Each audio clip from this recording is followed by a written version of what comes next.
Nikola Jokic just sent a message to the entire NBA, loud and clear. After missing 5 games, the Joker came back like he never left, dropping a 39-point triple-double on the Bucks and his 30th of the season. But this wasn't just another big performance. This was a statement. A franchise record shattered, an NBA milestone hit, and a reminder that MVP race or not, he's still the best player on the planet. And with the Nuggets getting healthy, the league is about to have a serious problem. Now, Nikola Jokic has played a lot of great basketball in his career. But this season, he wasn't just great. He was playing at an all-time level. A full-season triple-double average was already in the bag, but March took things to another level. Over his first 8 games of the month, he put up 29.3 points, 13.6 rebounds, and 9.0 assists per game. Add 1.6 steals, 1.4 threes, and nearly a block per game, all while logging almost 40 minutes a night. And he did all this on a bad ankle.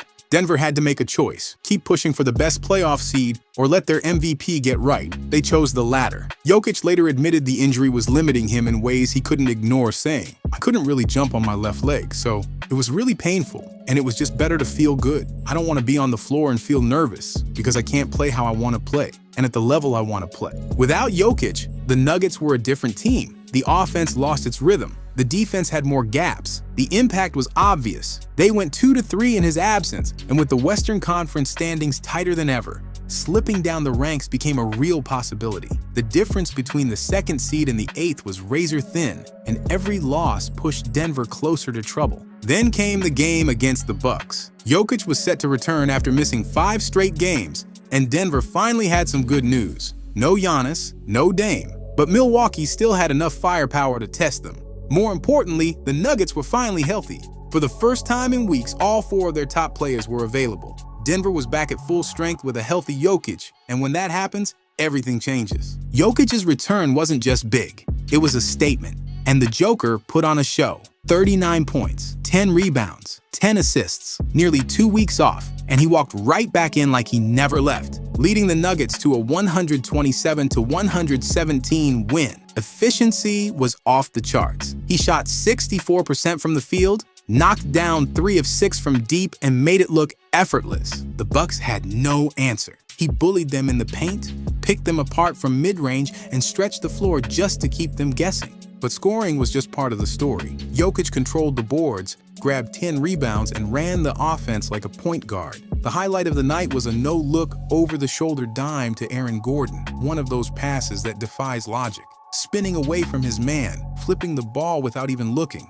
and somehow threading it perfectly for an easy dunk. A pass so absurd, it had to be seen to be believed. Plays like that fueled his 30th triple-double of the season in the game, a new franchise record, breaking his own personal record. But this wasn't just a Denver milestone. Jokic became just the 4th player in NBA history to rack up 30 triple-doubles in a single season, joining Oscar Robertson, Wilt Chamberlain, and Russell Westbrook. A short list of all-time stat sheet stuffers, with Jokic right there among them. The numbers, the dominance, the ridiculous passes, this wasn't just another game. It was another reminder of the kind of season Jokic was having. A season for the history books. Jokic was the headliner, but this was a full team effort. For the first time in weeks, Denver had its squad back at full strength, and the results showed. Michael Porter Jr. snapped out of his shooting slump in style. 23 points, 10 rebounds, and a near-flawless 6 of 8 from deep. His final 3 was a dagger in the closing minutes that put the game out of reach. Christian Braun matched him with a double-double of his own.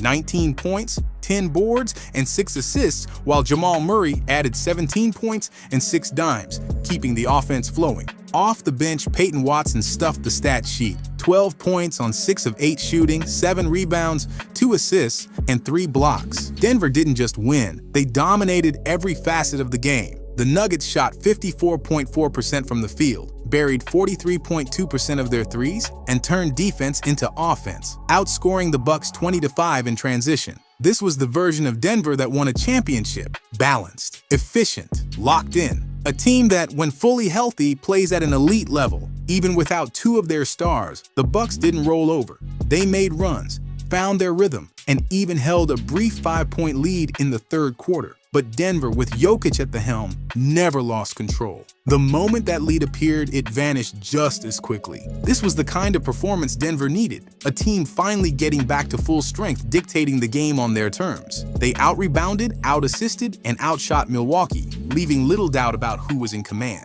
After the game, Jokic summed it up best. "We want to be able to go to the playoffs and perform at our peak, and we can't do that without being on the floor." The win was a step in the right direction. The Raptors getting healthy, the stakes are rising, and Denver once again looked more like the team built for the biggest moments of the season. Speaking of which, Coach Malone put it perfectly. It would be great to have a chance to get the starting five some run together because we haven't had a lot of opportunities to do that this season. And that's been Denver's biggest opponent all year, not the competition.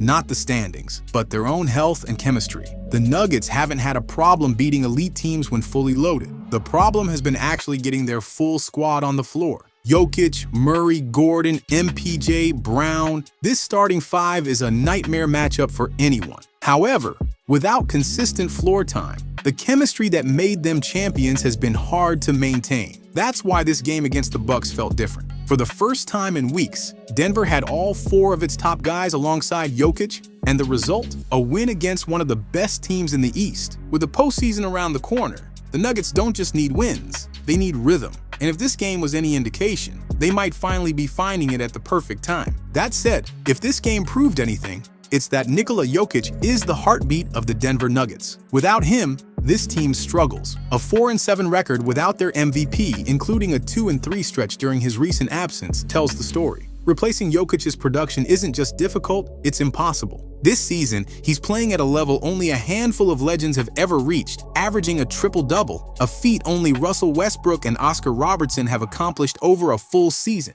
No center in NBA history has ever done it. Through 63 games, he's putting up 29.3 points while shooting an absurd 57.6% from the field, 41.5% from three, and 80.3% from the free throw line. He's in the top 3 in all 3 major statistical categories, something no player has ever sustained over a full season. Jokic's game is one of one. The pinpoint passing, the effortless scoring, the ability to make everyone around him better. When he's on the floor, Christian Brown and Aaron Gordon shine. That's how dangerous this team becomes at full strength. With the win, Denver moves to 46-28, sitting just 1.5 games behind the number 2 seeded Houston Rockets. The Western Conference race is tight, with just 6 games separating them from the 8th seeded Timberwolves. 8 games remain in the regular season. Every win matters. Every game is a chance to sharpen their rhythm. If Denver wants another deep playoff run, they need this version of Jokic for the rest of the year. But this raises an even bigger thought. If a 39-point triple-double is what Jokic looks like after a 5-game break, what happens when he's fully locked in for the playoffs? The league might not be ready. That said, drop a comment below. Which team can actually stop the Nuggets when they're healthy? Smash that like button if you think Denver is getting slept on again. And make sure to subscribe for more NBA breakdowns and game reactions like this one.